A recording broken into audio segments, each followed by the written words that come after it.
This is Nightly Business Report with Tyler Matheson and Susie Gehring. Criminal investigation. Citigroup is reportedly the subject of a federal probe, making this its second setback in a week. And should investors be concerned? Class divide. Google's long-awaited stock split has arrived, and it is not without controversy what the change in shares means for investors. Plot twist. Shares of Barnes & Noble plunge as Liberty Media slashes its stake. But there may also be hope for the struggling bookseller. We have all that and more tonight on Nightly Business Report for Thursday, April 3rd.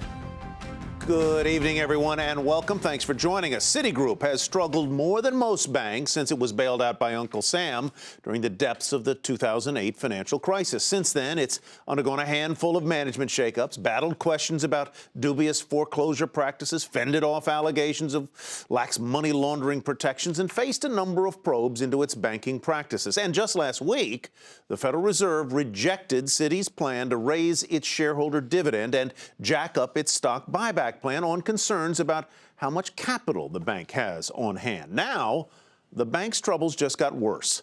The FBI has reportedly launched a criminal investigation into the bank's role in a $400 million fraud involving its Mexican banking unit. Investors have taken notice, sending shares down another 1% today. Michelle Caruso-Cabrera has more now on the latest news about Citigroup and how much more the banking behemoth can take. The FBI is investigating Citigroup's bank in Mexico, Banamex. Once considered Citi's crown jewel, Banamex is now a big problem for Citi. The company revealed in late February a $400 million fraud involving an oil services company in Mexico. Even before today's news of a criminal investigation, analysts questioned whether Mexico was one of the reasons Citi failed to pass the Federal Reserve's most recent stress test. We have a sell on Citigroup because we do think that the company is facing a pretty tough time with all of this international upset, and particularly as a result of what went on in Mexico, where they let $400 million out the door without basically, stopping it. So I think that it made a heck of a lot of sense for the Fed to come down on Citigroup because clearly their controls are not in place. The lack of control from the top has some analysts calling for a broader shakeup at Citi. John Gersbach, the CFO, was the chief accounting officer going into the financial crisis when Citigroup had accounting mishaps. 2 years ago, Citi was turned down for its capital plan by the Fed. That's strike two. And then yesterday, being turned down again is strike three. 3 strikes are out. I think Citi needs to replace the CFO. Also at the center of the controversy, Citi's co-president of global consumer banking, Manuel Medina Mora. Medina Mora has been in charge of Banamex since 1996, and Citi already docked his most recent bonus by more than $1 million for lack of sufficient management controls at Banamex. Some say the issues the company faces in Mexico are a sign that the company is just too big. John Reed, former Citi chairman, said at a conference earlier this week that the company was so immense and complex, it's nearly impossible to manage. Still, Citi has its defenders on Wall Street. I would be buying Citigroup at these levels. Extremely attractive. A lot of concern in the marketplace already baked in. We have a couple catalysts coming up in terms of earnings that I think will be mixed, but I think there's still a catalyst that they can resubmit, get on track. The question for Citi, how much more bad news investors are willing to take. For Nightly Business Report, Michelle Caruso-Cabrera. Let's turn now to Todd Hagerman for more analysis on Citi. He's managing director at Stern AG. So, Todd, I understand that until today you had a buy recommendation on Citi. You've downgraded it to neutral. Tell us why. And neutral still sounds like you have some hope there. Well, I don't know if I'd say there's hope there, but basically, as was reported in the story, the regulatory risk, the legal risk, I think people are really underestimating those factors going into the story into 2014, quite frankly. As you mentioned, we now have criminal investigations, certainly surrounding the money laundering. I would expect that regulatory action is going to soon follow surrounding the Banamex situation. But more importantly, you've got a company where their expenses remain very elevated, notably tied to legal. And, I should point out that they're a little bit behind the curve relative to their peers in terms of settling some of these big lawsuits, which leaves some investors questioning whether, book value might be subject to impairment in the near future. So I think at the end of the day, you're going to have a protracted legal and regulatory scenario which is going to keep people on the sidelines and keep pressure on the stock. I don't mean to be impolite, Todd, but with all you just said to me, I am absolutely dumbfounded why you wouldn't put a sell on that stock and get the heck away from it. Why not? I don't get it. Look, yeah, well, I mean, you have to take a step back and look at the situation. The earnings have come down on this stock the last 3 to 4 consecutive quarters. There's a lot that's already heavily discounted in the shares right now. Certainly, there was a lot of optimism going into the Fed's capital review program last week. Obviously, a big blow to both shareholders and management.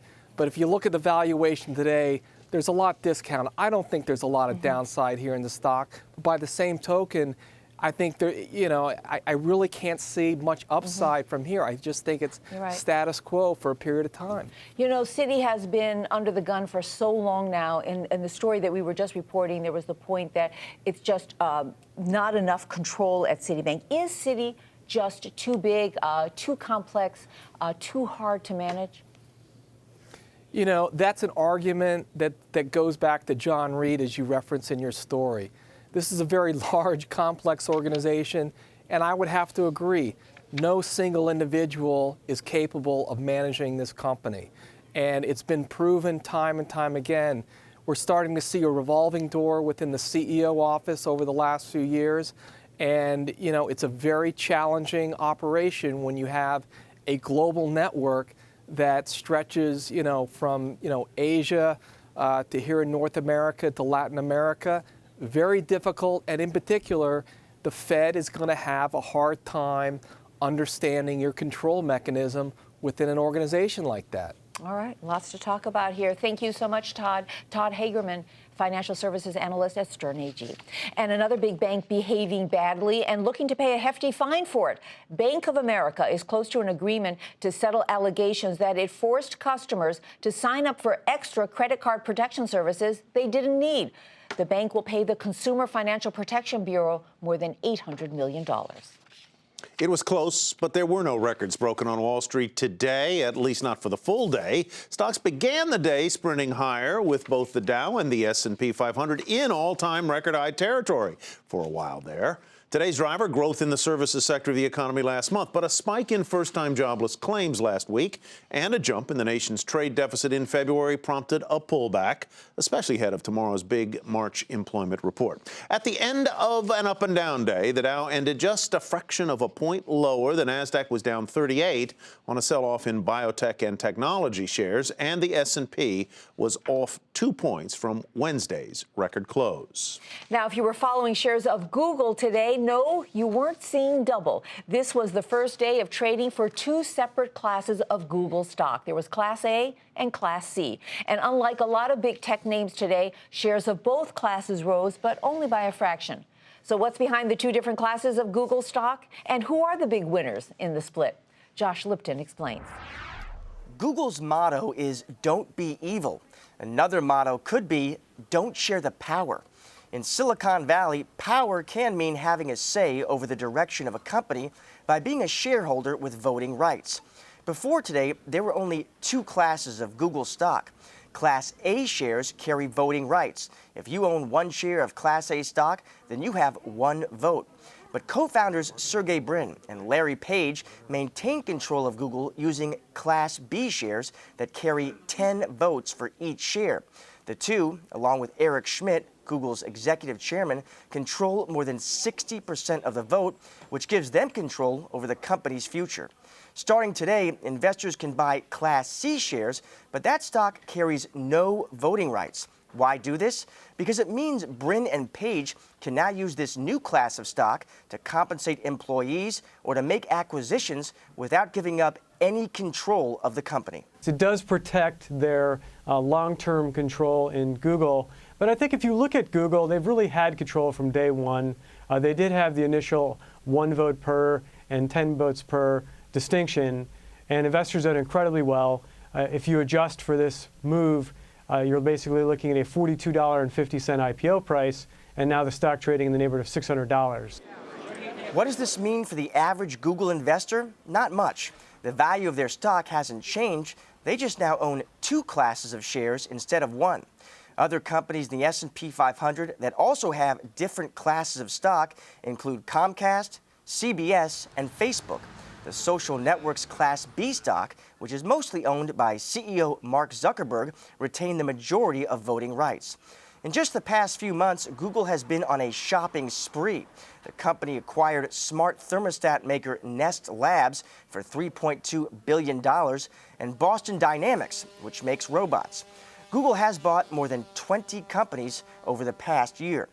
Google's founders have shown they have the desire for acquisitions, both large and small. Now they have a new way to satisfy that appetite while maintaining their control of the search giant. Josh Lipton, Nightly Business Report, Silicon Valley. The auto parts maker Delphi is getting dragged into that massive legal trouble at General Motors over those faulty ignition switches it made. They have been linked to at least 13 crash-related deaths. Plaintiffs suing GM have now added Delphi's name in their lawsuits against the automaker, included a former Delphi employee whose daughter was killed in a 2013 Chevy Cobalt accident. Shares of the auto parts giant down about 0.5% today at 69.73. Well, that drop was nothing compared to the decline in shares of Barnes & Noble today. They tumbled nearly 14% after one of the bookstore's chain's biggest investors, we're talking about Liberty Media, said it sold almost all of its stake in the company. Morgan Brennan reports on the latest chapter in the Barnes & Noble story. A blow for struggling bookstore chain Barnes & Noble. Liberty Media's decision to sell its stake is a big turnaround from 3 years ago when the media giant had tried to buy the entire company, settling instead for a 17% ownership cut. Today's stock plunge has investors concerned about the company's future, but analysts say there's still plenty to be hopeful about. This is definitely a short-term negative for Barnes & Noble because it's taken away a stabilizing force in a somewhat controversial position. But that said, they still have everything to play for in that you still have Microsoft, who's a large investor in the Nook. You still have a chairman with 26% who had been considering going private.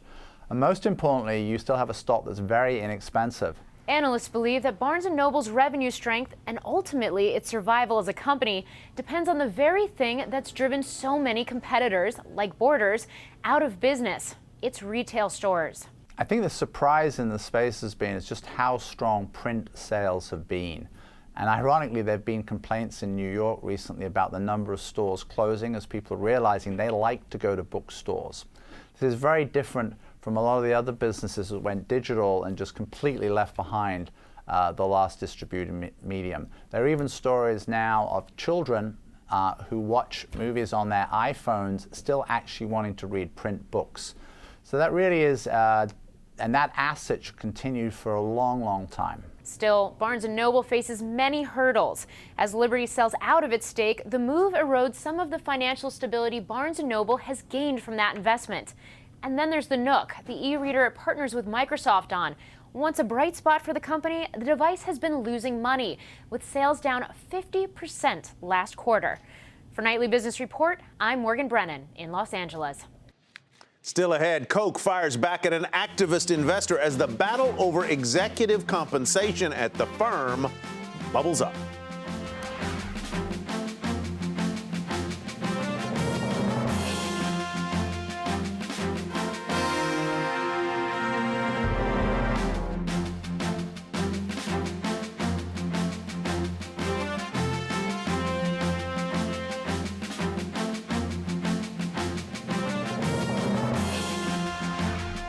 A big development over allegations of rigged markets because of high-frequency trading, which we've been telling you about all this week.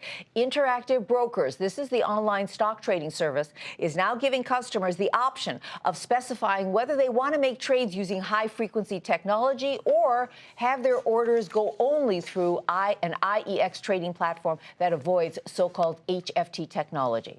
Strong words about high-frequency trading, creating an unleveled playing field for individual investors, coming from Charles Schwab today.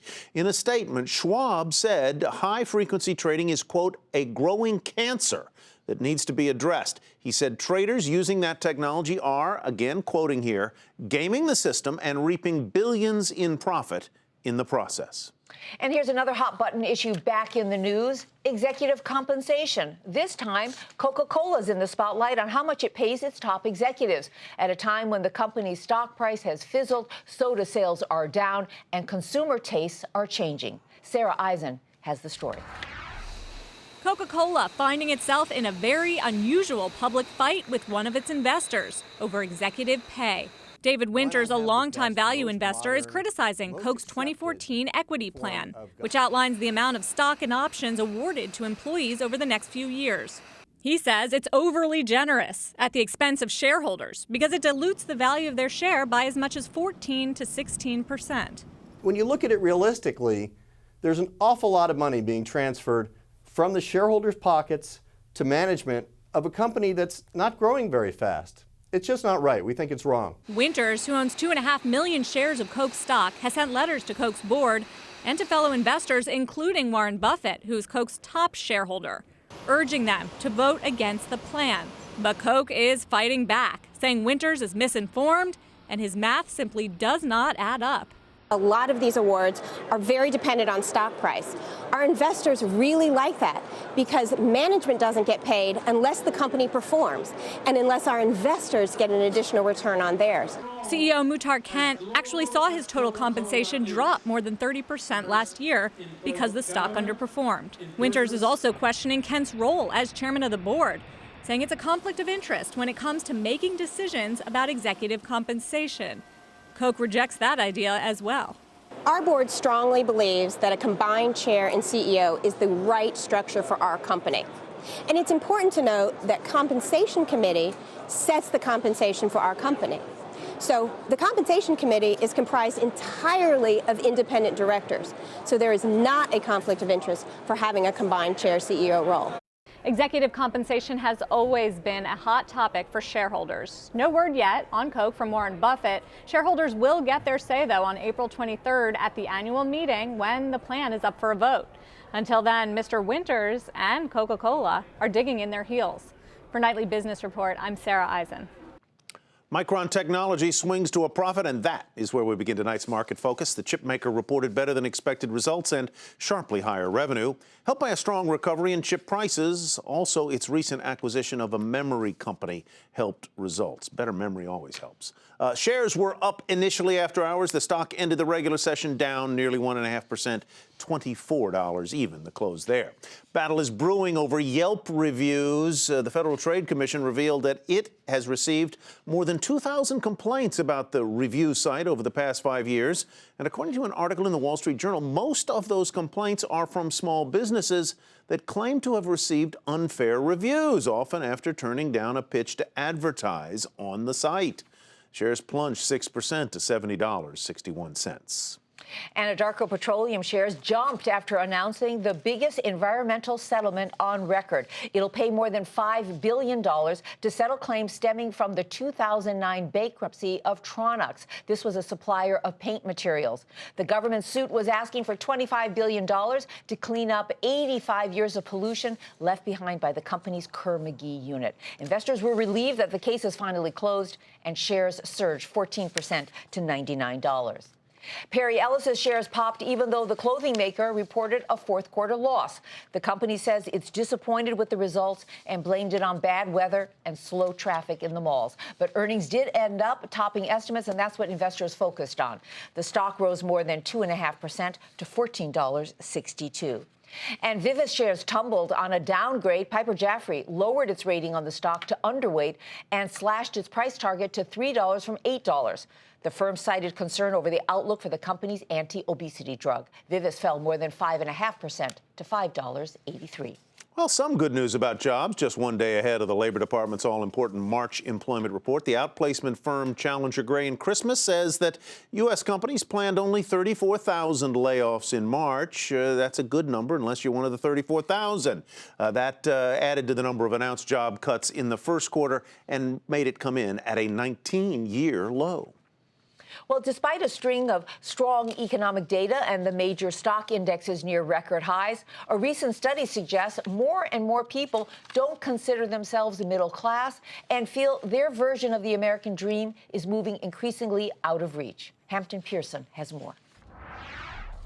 Washington never stops talking about restoring the middle class. This week, House Republicans pitching their latest budget plan.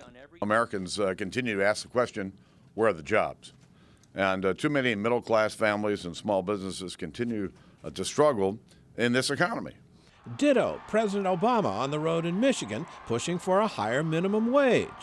The economy increasingly has folks at the top doing really well, but then middle-class families, people who are struggling to get into the middle class, they're working harder, but their wages, their incomes aren't going up. But 5 years after the end of the Great Recession and the loss of nearly 9 million jobs, several new surveys find more and more people who believe the middle class is disappearing. From the Pew Research Center in 2008, 53% called themselves middle class. Now it's just 44%, according to a January survey, a 20% drop in just 4 years. Census Bureau data shows a dramatic increase in the wealth gap. The wealthiest 5% of American households seeing a huge increase in income over the last 30 years. And there's even been a spike in those who identify themselves as lower class, according to a University of Chicago survey. Expert researchers across the country say those social standing trends are accelerating to the downside. Median household income, which is perhaps the best single metric of economic well-being, has not returned to the peak that it had pre-recession. Indeed, it hasn't returned to its peak in 1999. So there's been 15 years of economic stagnation. People live that. They experience that. They also live the growing economic inequality and insecurity that has been a part of the modern economic landscape. There is an impact on the Main Street economy. People who feel they've slipped from the middle class tend to spend and borrow less. Today, they are much more sober in their spending habits, and that may indeed have a knock-on effect in an economy about 70% of which is fueled by consumer spending. Another factor in the erosion of the middle class, long-term unemployment, which actually went up in February by 200,000. There are now nearly 4 million people who have been out of work for 6 months or longer. For Nightly Business Report, I'm Hampton Pearson in Washington.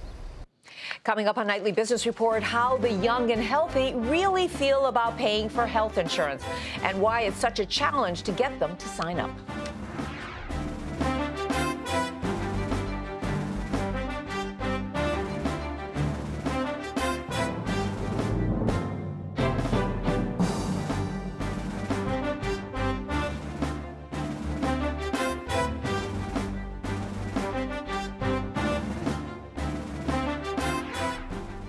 Another large group of Americans has found a different way to save money on medical coverage. Young millennials are opting to stay on their parents' insurance plans instead of signing up and paying for their own. Bertha Coombs explains.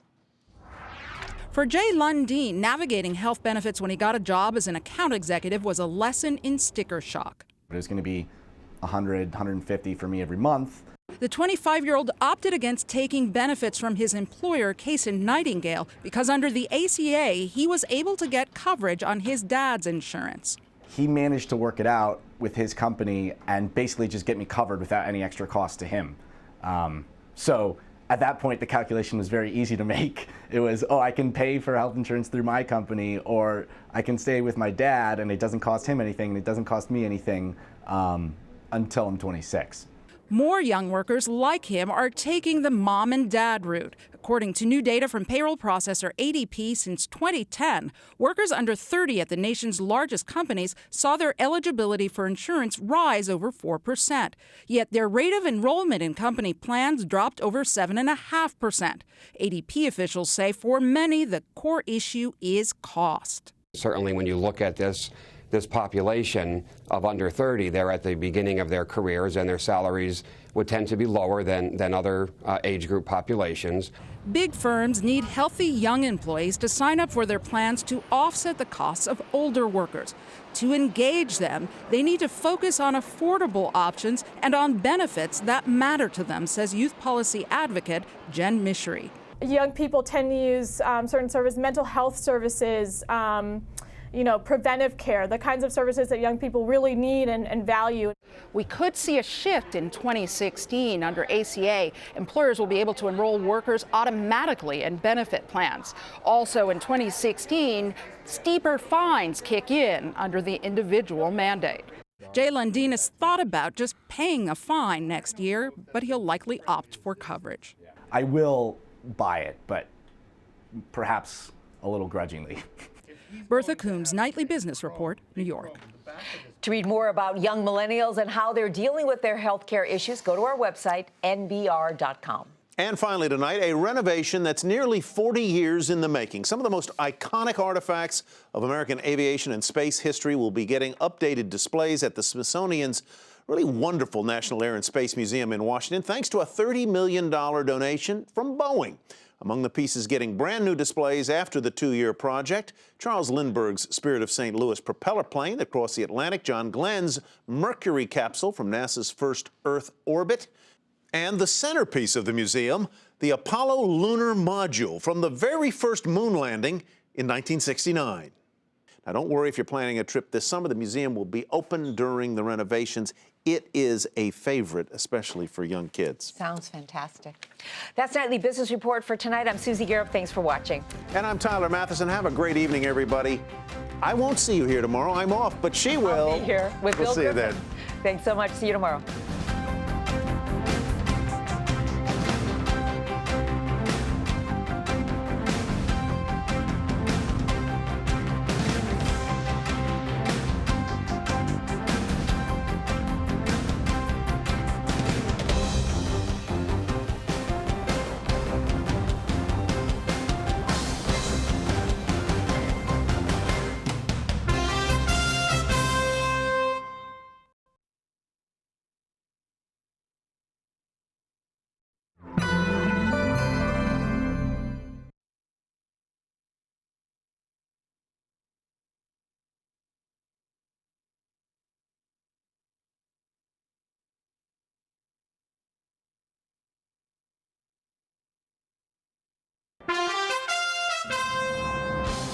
I'm Susie Garrett with a Nightly Business Report news brief. Two big banks topping the news. Citigroup is reportedly facing a criminal investigation from the FBI over its role in a massive fraud at its Mexican banking unit. And Bank of America is close to a settlement to pay more than $800 million over allegations that it forced customers to sign up for extra credit card protection services they didn't need. On Wall Street, it was close, but there were no records today. Investors got cautious ahead of tomorrow's jobs report. The Dow slipped a fraction, the Nasdaq lost 38, and the S&P down 2 points. And Anadarko Petroleum announced the biggest environmental settlement on record, paying the government $5 billion to clean up thousands of contaminated sites and ending years of litigation. Be sure to tune into Nightly Business Report right here on your public television station.